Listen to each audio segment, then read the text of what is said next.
ओम श्री वेद पुरुषाय नमः। नमस्कार। क्लास नंबर 194 श्रीमद् भगवद गीता जी शंकराचार्य जी के भाष्य के अनुसार आरंभ किया जाता है। ओम श्री सीतारामचंद्राभ्याम नमः। नमो गुरुभ्यः।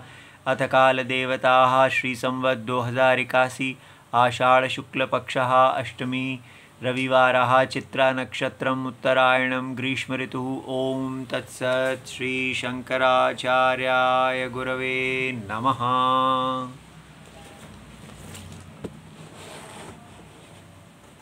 न जायते म्रियते वा कदाचिन् नायं भूत्वा भविता वा न भूयः। अजो नित्यः शाश्वतोऽयं पुराणो न हन्यते हन्यमाने शरीरे। श्रीमद् भगवद गीता जी अध्याय 2 श्लोक नंबर 20। और ये पुस्तक है Gita press Gorakhpur, book number 10।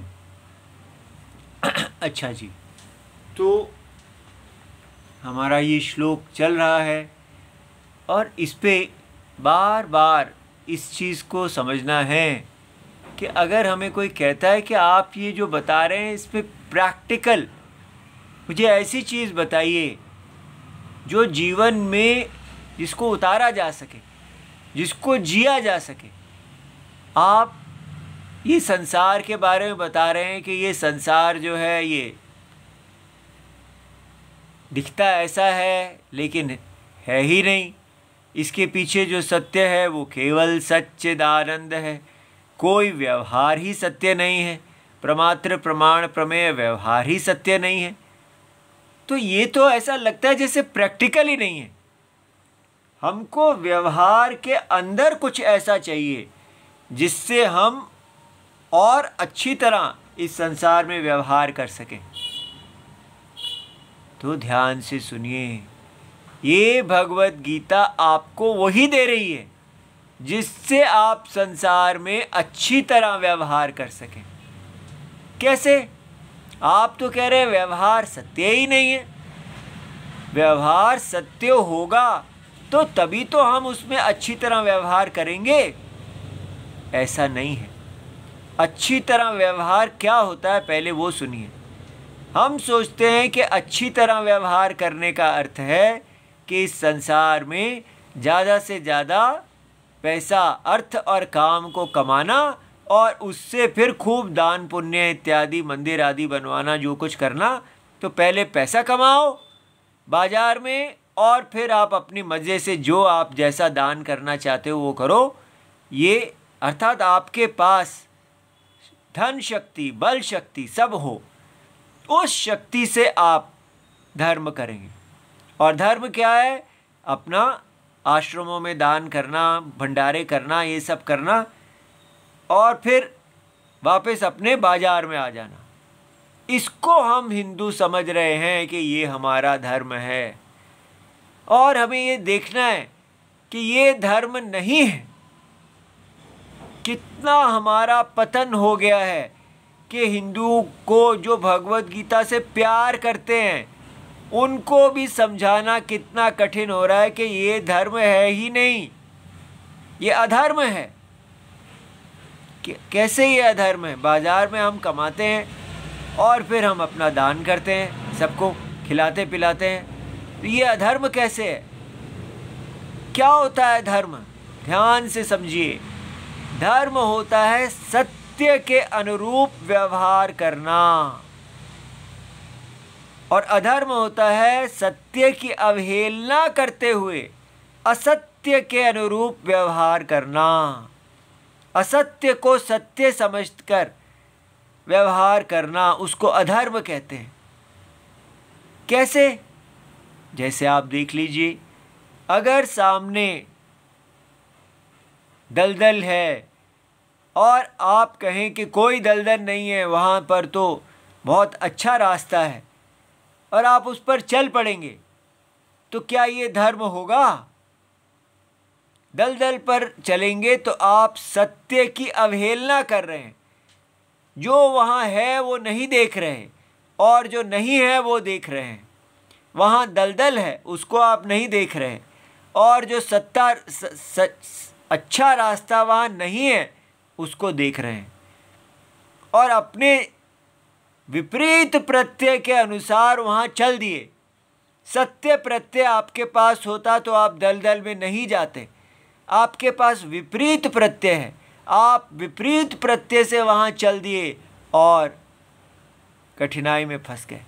ये लौकिक न्याय है कि धर्म वो होता है जो सत्य के अनुसार होता है, और अधर्म वो होता है जहाँ सत्य की अवहेलना और असत्य के अनुसारी व्यवहार होता है, उसको अधर्म कहते हैं। इसलिए हम ये समझ ही नहीं पा रहे कि बिना ये भगवत गीता की दृष्टि जो सत्य और असत्य हमें दिखा रही है, सत्य क्या है और सत्य के अनुसार कैसे चलना है, और असत्य क्या है और असत्य के अनुसार कैसे नहीं चलना है।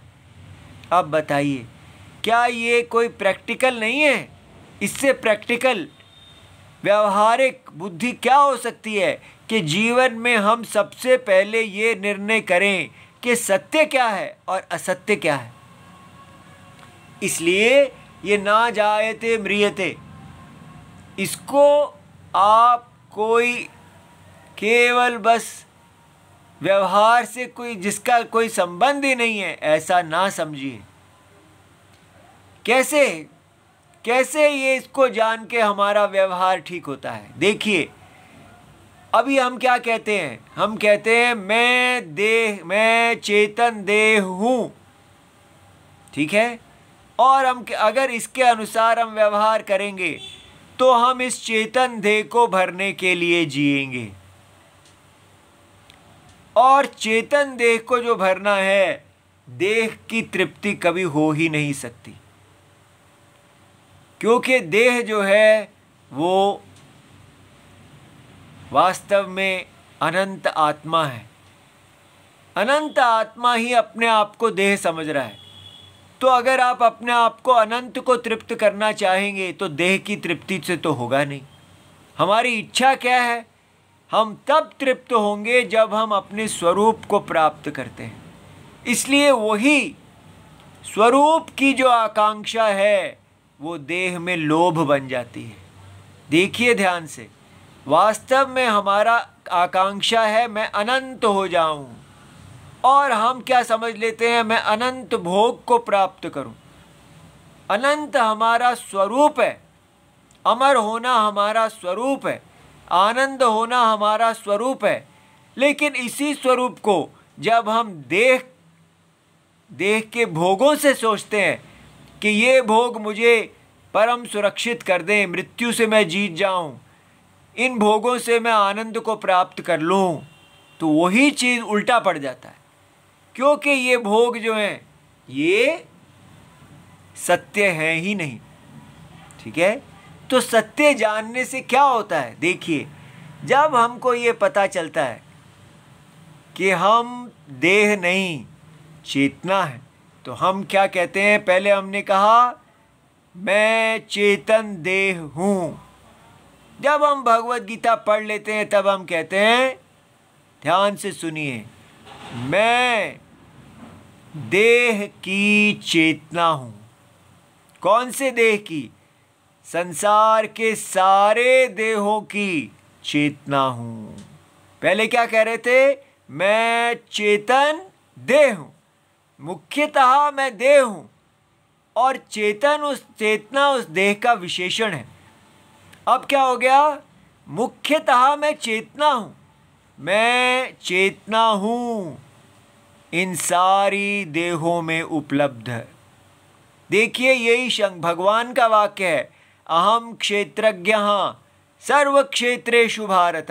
ये 13वें अध्याय में भगवान कहेंगे कि मैं चेतना हूँ, क्षेत्रज्ञ, अहम क्षेत्र को जानने वाला, मैं इस शरीर को जानने वाला हूँ सारे शरीरों में।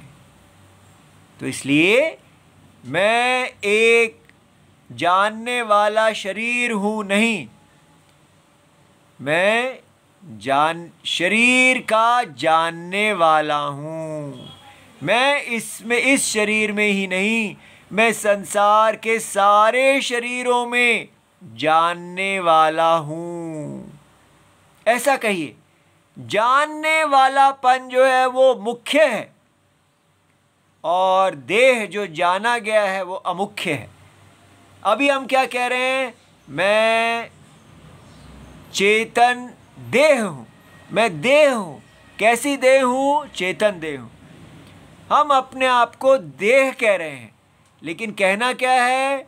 मैं इस देह का जानने वाला हूँ। जानने वाला सत्यम है और जानी गई देह केवल एक प्रतीति है, एक माया है, एक अविद्या कल्पित माया जिसको मैंने धारण किया हुआ है। तो ये जो सत्य है जब हम जानते हैं तो सारा कुछ उल्टा पड़ जाता है। अब हम पहले क्या थे? देह थे, तो देह की सारी विशेषण ही अनित्य हो गई। अब क्या है? हम जानने वाला हैं। और कौन सा जानने वाला? सर्व क्षेत्रेषु, सारे क्षेत्रों में, सारे शरीरों में जो जानने वाला चेतन आत्मा है। अब चेतन आत्मा ही कहते, आपको कोई भूत की कल्पना नहीं करनी, क्योंकि जानने वाले की कल्पना की नहीं जा सकती। जानने वाला अनुभव रूप है, जानने वाला स्वतः सिद्ध अनुभव है। जानने वाले के लिए आप पूरी तरह अपने मन, बुद्धि और इंद्रियों को छोड़ दीजिए। आपको जानने वाले को जानने के लिए अपने देह की आवश्यकता नहीं है, बुद्धि की आवश्यकता नहीं है। लेकिन कहाँ आवश्यकता पड़ती है? वेद जब आपको आके ये कहते हैं कि बुद्धि जो है वो जानने वाले को नहीं जानती, तब ये बुद्धि लगाई जाती है। इतनी बुद्धि लगाइए कि आप अपने अतत धर्म का निवृत्ति कर सकें, मिस्टेक की करेक्शन कर सकें। बुद्धि की अपेक्षा हमें केवल अतत धर्म की निवृत्ति के लिए है, मिस्टेक की करेक्शन के लिए है, ना कि बुद्धि के द्वारा आत्मा को विषय करना है। ये बात समझ में आ गई? आत्मा बुद्धि का विषय नहीं है, आत्मा बुद्धि का विषयी है। समझ में आ गया? ज्ञान का विषयी, ज्ञान जो है उसका एक विषय होता है और एक होता है जिसके पास विषय है। एक ज्ञान का ज्ञाता होता है, एक ज्ञान का ज्ञेय होता है। ज्ञेय माने ज्ञान के द्वारा जाना गया, और एक ज्ञान को जानने वाला। ये ज्ञान को जानने वाला प्रमाता आत्मा स्वतः सिद्ध है, ये सत्यम है।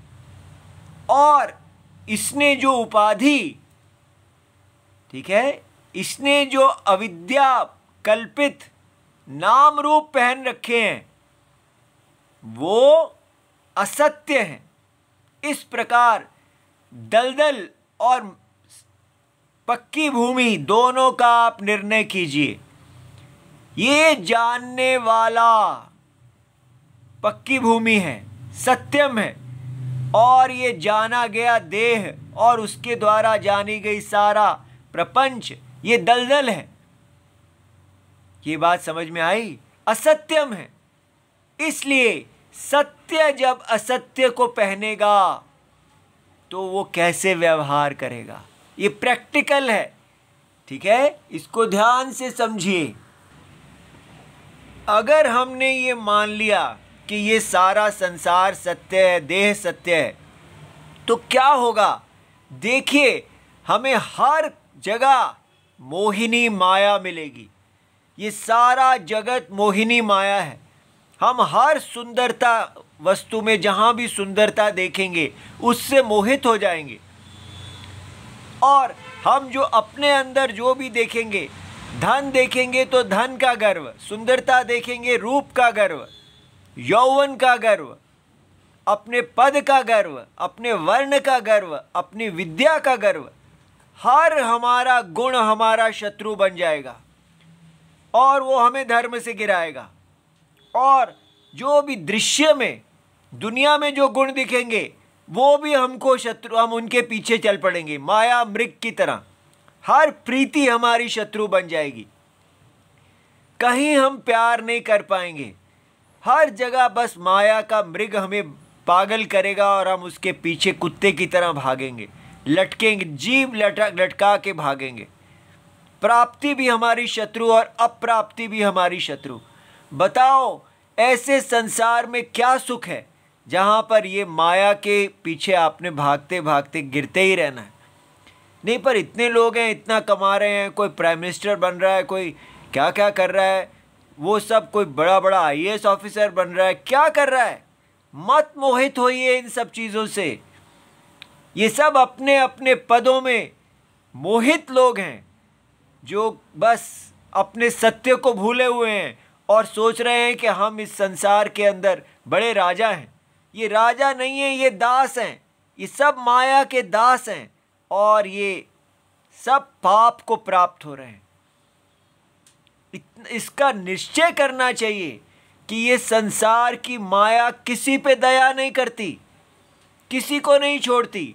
इसलिए सारे के सारे यहाँ पर दलदल के अंदर पैर रख रहे हैं और गिरेंगे, गिर रहे हैं, बुरी तरह गिर रहे हैं धर्म से।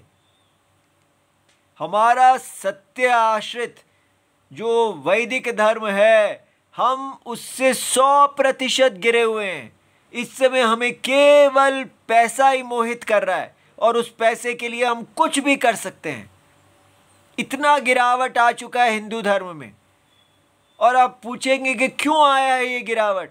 क्या हमको 1000 साल के जो मुसलमान हैं उन्होंने जो इतना प्रताड़ित किया, हमारे ब्राह्मणों को मारा, हमारे मंदिरों को ख़त्म किया, हमारी सब औरतों को हरा, हमारे बच्चों को मारा, क्या वो कारण है?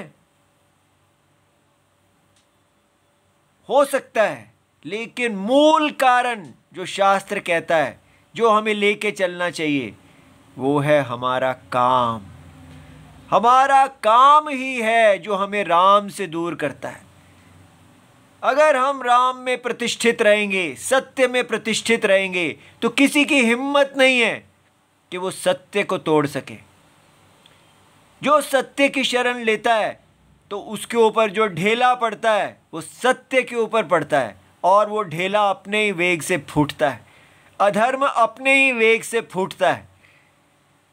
इसलिए हमें इस चीज़ पे विचार करना चाहिए कि अगर हम धर्म से दूर हैं तो फिर हम उसका का हेतु किसी भी काल में हुई घटना को नहीं डाल सकते। ये सत्य है कि मुसलमानों ने भारत में पूरी तरह वैदिक धर्म का नाश किया, लेकिन वो वैदिक धर्म का नाश क्यों कर पाए? क्यों? हम सत्यनिष्ठ नहीं थे क्या? क्या हम उस समय सत्य में निष्ठ होते तो हम उनके प्रहार को फोड़ नहीं देते? इसलिए कुछ कारण ये भी होता है कि रोग ने आना होता है और वो आता है। इसलिए कितना भी व्यक्ति कुछ कर ले, काल है, काल का रूप ऐसा होता है। लेकिन शास्त्र ये भी कहते हैं कि व्यक्ति को प्रारब्ध को नहीं देखना। जब आपको निर्णय करना है तो आपको अपने पुरुषार्थ से चलना है, और हमारा पुरुषार्थ यही कहता है कि हमको धर्म को चुनना है, सत्य आत्मा को चुनना है, तभी हम धर्म की रक्षा कर पाएंगे, तभी धर्म हमारी रक्षा कर पाएगा। इसलिए हमको अब और कुछ नहीं सोचना चाहिए। मुसलमान आए नहीं आए उसको छोड़ो, अभी हमारे पास कौन है जो हमको रोक रहा है इस सत्य के अनुसार चलने के लिए? केवल काम। कितना भी बता दो, मुट्ठी भर हिंदू मिलेंगे जो भगवत गीता को पढ़ना चाहते हैं। सब कहते हैं पैसा ले लो, दान ले लो, कुछ भी कर लो, लेकिन हमको अपना बिजनेस करने दो। इसलिए जो नहीं सुनेगा वो जाएगा दलदल में। ये नहीं हो सकता कि आप कितना भी दान कर दें और पैर आप दलदल में रखेंगे तो वो दान आपको दलदल से बाहर नहीं निकालेगा। आपको सत्य के अनुसार ही व्यवहार करके, सत्य से जो आप धन कमाते हैं उसी से दान करना होगा। ठीक है, इसलिए ये जो कुछ कहा जा रहा है ये बिल्कुल इम्प्रैक्टिकल कहानियां नहीं है। ये जीवन को ठीक बिल्कुल इतना महत्वपूर्ण है कि सामने दलदल है और आप कह रहे हैं कि मुझे प्रैक्टिकल बातें बताओ। ये क्या बता रहे हो कि आगे दलदल है और उस पर पैर ना रखो? ये तो प्रैक्टिकल नहीं है। इससे ज़्यादा प्रैक्टिकल और क्या होगा? इसलिए ये देखिए, ये जो यहाँ कहा जा रहा है, न जायते न उत्पद्यते जनि लक्षणा वस्तु विक्रिया न आत्मनो विद्यते इत्यर्थः। माने आत्मा का में जो वस्तु विक्रिया है, जो भी कोई वस्तु जन्म लेती है उसमें जो जन्म का विकार आता है, जन्म लेना एक विकार है, ठीक है, एक क्रिया है। जन्म लेने का विकार आत्मा में नहीं देखा जाता और ना ही मरने का विकार आत्मा में देखा जाता है। ना म्रियते वा शब्दः च अर्थे, तो वा अर्थ और नहीं है, एंड, ठीक है। ना मरने का विकार और ना ही पैदा होने का विकार आत्मा में देखा जाता है। अब ये कितना प्रैक्टिकल ज्ञान है। आप कितना भी बता लें, हम सत्य तो यही कहेंगे कि हम मरते हैं और हम पैदा होते हैं। ये सत्य कहीं जा थोड़ी सकता है, आपके कहने से चला थोड़ी जाएगा। ये तो परम सत्य है कि हम जन्म लेते हैं और मरते हैं, ये कभी हट ही नहीं सकता। आप कितना भी बोलेंगे ये इम्प्रैक्टिकल थियरी ही रहेगी। ऐसे भगवत गीता को नहीं पढ़ना, आपको देखना है कि ये अनुभव आपका, अपने अनुभव को देखिए। आपको कहा जा रहा है कि आप अपने आप को चेतन देह मत कहिए, आप कहिए मैं देह को जानने वाला हूँ, ठीक है। I am the awareness in all the bodies. मैं चेतना हूँ, मैं देह को जानने वाला हूँ। अपने आप को जानने वाले में स्थित कीजिए और अब देखिए, क्या जानने वाले का जन्म होता है? क्या जानने वाले की मृत्यु होती है? कैसे हो सकता है जानने वाले का जन्म? जानने वाला कभी भी अपने जन्म का साक्षी नहीं हो सकता। सोचिए इसको ध्यान से। देह का जन्म होता है और देह का जन्म क्या है? अव्यक्त नाम रूप का व्यक्त हो जाना। लेकिन चेतना कभी भी अव्यक्त नहीं होती। नाम रूप अव्यक्त होते हैं और व्यक्त होते हैं, चेतना में अव्यक्त होते हैं। जैसे जल कभी भी अव्यक्त नहीं होता, लहरें अव्यक्त और व्यक्त होती हैं। इसलिए ये बात पूरी अनुभव सिद्ध है। इसको देखते ही सारी कहानी बदल जाती है कि अगर मैं ना जन्म लेने वाला और ना मरने वाला ज्ञाता, इस जन्म लेने और मरने वाली देह का ज्ञाता हूँ, और भगवान कहते हैं कदाचित शब्दः सर्व विक्रिया प्रतिषेधैः, कदाचित शब्दः सर्व विक्रिया प्रतिषेधैः सम्बध्यते, न कदाचित जायते न कदाचित म्रियते इति एवं। ठीक है, तो ये किसी भी स्थिति में ना कभी ये जानने वाला, जो जानने वाला है इस देह में, वो सारे देहों का जानने वाला है, क्योंकि जानने वाले में विभाजन होता ही नहीं है। नाम रूप जो है वो सीमित हैं, लेकिन जानने वाला कभी सीमित नहीं होता। जानने वाला सीमाओं को जानता है, जानने वाला स्वतः सिद्ध है। जो स्वतः सिद्ध है उसका जन्म और मरण कैसे हो सकता है? क्योंकि वो किसी कंडीशन से खड़ा ही नहीं है। ये बात आपको समझ में आती है? कि किसी को किसी डंडे ने अगर किसी घर को खड़ा किया है तो डंडे के टूटने से घर गिर जाएगा, लेकिन जो स्वयं अपने ऊपर ही सिद्ध है, जिसकी सिद्धता अपने ऊपर ही आश्रित है, उसकी सिद्धता कैसे जा सकती है? ठीक है, इसलिए आत्मा स्वतः सिद्ध है और वो सभी विक्रियाओं, उसमें कभी भी कोई विक्रिया नहीं है। यस्मात् अयम आत्मा भूत्वा भवन क्रियाम अनुभूय पश्चात अभविता अभावम गंता न भूयः, जिस कारण से यह आत्मा होकर माने होने की क्रिया अनुभव करके बाद में अभविता अभावम गंता अभाव नहीं होने को प्राप्त होता है, हो जाएगा। न भूयः न पुनः तस्मात् म्रियते, इसलिए क्योंकि ऐसा नहीं है कि ये होकर नहीं होना, होकर नहीं होने को ही मरना कहते हैं। यो ही भूत्वा न भविता स म्रियते इति उच्यते, क्योंकि होकर नहीं होने को ही मरना कहते हैं लोक में। वा शब्दात न शब्दात च अयम आत्मा अभूत्वा भविता वा देहवत, ये जो यहाँ श्लोक में भगवान ने यहाँ दिया है भूत्वा अभविता वा न भूयः, तो वा और न है, ठीक है, तो उसको कैसे लगाना है?